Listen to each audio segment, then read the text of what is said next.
নমস্কার, আপনারা শুনছেন করকাকুর্চি ইন্ডিয়া।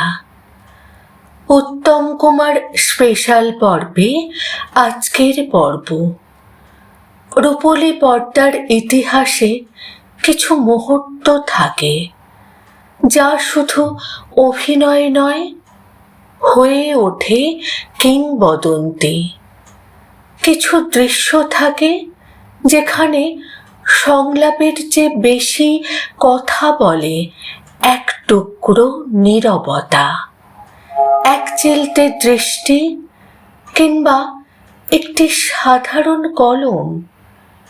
1966 সালের সেই কালজয়ী চলচ্চিত্র নায়ক আজও আমাদের মুগ্ধ করে, প্রশ্ন জাগায়, ভাবায়, এটি কি শুধুই এক সুপারস্টারের গল্প, নাকি মহানায়ক উত্তম কুমারের আত্মদ্বন্দ্বের এক নিঃশব্দ প্রতিচ্ছবি? আজ করকাকুর্চি ইন্ডিয়ার এই বিশেষ পর্বে আমরা ফিরে যাব সেই শুটিং ফ্লোরে, যেখানে ব্লাউজের পাশ থেকে বের করা একটি কলম উত্তম কুমারের এক মুহূর্তের সিদ্ধান্ত এবং সত্যজিৎ রায়ের দূরদৃষ্টি মিলিয়ে জন্ম দিয়েছিল বাংলা সিনেমার এক অবিস্মরণীয় দৃশ্য। চলুন শুরু করা যাক আজকের গল্প। 3 কিংবদন্তির মিলনে তৈরি হয়েছিল নায়ক। ছবিটি মুক্তির পর তুমুল আলোড়ন ফেলে দিয়েছিল। তথাকথিত বাণিজ্যিক ছবি না হয়েও দর্শকদের হৃদয় জয় করেছিল অনায়াসে।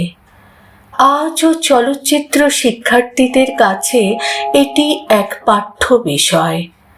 এই ছবির অন্যতম স্মরণীয় দৃশ্য সাংবাদিক অদিতির সঙ্গে তারকা অরিন্দম মুখোপাধ্যায়ের প্রথম সাক্ষাৎ। দৃশ্য অনুযায়ী শর্মিলা ঠাকুর উত্তম কুমারের কাছে অটোগ্রাফ চাইতে এগিয়ে আসেন। ব্লাউজের পাশ থেকে একটি কলম বের করে তিনি তা উত্তমের হাতে তুলে দেন। ক্যামেরা চলছে, ফ্লোর নিস্তব্ধ, কিন্তু ঠিক সেই মুহূর্তে ঘটে যায় এক অপ্রত্যাশিত ঘটনা। সত্যজিৎ রায়ের নির্দেশ ছিল শর্মিলার দেওয়া কলম দিয়েই অটোগ্রাফ দেবেন উত্তম কুমার, কিন্তু মহানায়ক হঠাৎ নিজের কোটের পকেট থেকে একটি কলম বের করলেন। তারপর কলমে কালি নেই। একবার দুবার তিনি কলম ঝাঁকালেন, তবুও কালি বেরোলো না। তারপর পাশের গ্লাস থেকে একটু জল নিয়ে কলমের নিব ভিজিয়ে ধীরে ধীরে অটোগ্রাফ দিলেন। সবটাই হয়েছিল সম্পূর্ণ স্বতঃস্ফূর্তভাবে। কেউ কাট বলেননি। ক্যামেরা চলতেই থাকে। পরে অবশ্য পরিকল্পনা অনুযায়ী দৃশ্যটি আবার শ্যুট করা হয়েছিল, কিন্তু এডিট টেবিলে বসে সত্যজিৎ রায় বুঝতে পারেন এই অনিয়োজিত মুহূর্তের মধ্যেই রয়েছে এক অদ্ভুত বাস্তবতা, এক তারকার অহং, ক্লান্তি ও মানবিকতার নিঃশব্দ প্রকাশ। আর তাই পরিচালক রেখে দেন সেই দৃশ্যটিকেই। সেদিন একটি সাধারণ ইম্প্রোভাইজেশন বাংলা সিনেমাকে উপহার দিয়েছিল এক অমর চলচ্চিত্র মুহূর্ত।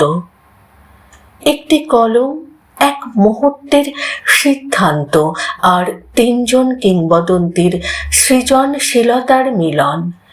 এভাবেই জন্ম নেয় ইতিহাস। নায়ক শুধু একটি সিনেমা নয়, এটি এক তারকার নিঃসঙ্গতার দলিল। সাফল্যের আড়ালে লুকিয়ে থাকা মানুষের আত্মকথা।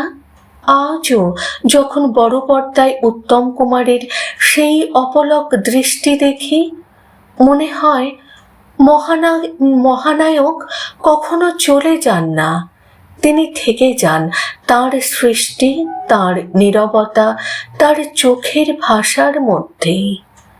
আপনারা যদি এখনো বড় পর্দায় নায়ক না দেখে থাকেন, তাহলে অবশ্যই এই কালজয়ী ছবির সাক্ষী হন। কারণ কিছু সিনেমা শুধু দেখা যায় না, অনুভব করতে হয়। আপনারা দেখছেন করুকাকুর্চি ইন্ডিয়া, বাংলা চলচ্চিত্রের এমন আরও অজানা গল্প নিয়ে আবারও ফিরে আসব। ততক্ষণ পর্যন্ত ভালো থাকুন, সিনেমার সঙ্গে থাকুন, আর মনে রাখুন, কিংবদন্তিরা কখনো হারিয়ে যান না, তাঁরা শুধু পর্দার আলো হয়ে থেকে যান চিরকাল।